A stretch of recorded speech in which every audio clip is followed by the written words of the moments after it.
యూదాలో దేవుడు ప్రసిద్ధుడు. ఇశ్రాయేలులో ఆయన నామము గొప్పది. షాలేములో ఆయన గుడారమున్నది. సీయోనులో ఆయన ఆలయమున్నది. అక్కడ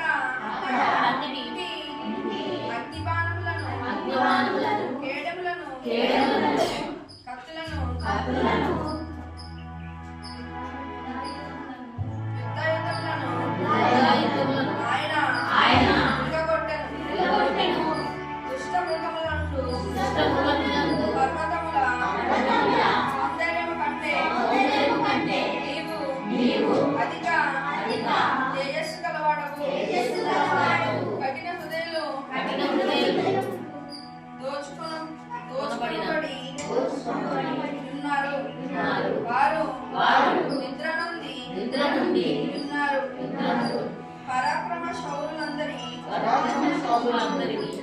బాహుబలము హరించెను. యాకోబు దేవా నీ గద్దింపునకు రథసారథులకును గుర్రములకును గాఢ నిద్ర కలిగెను.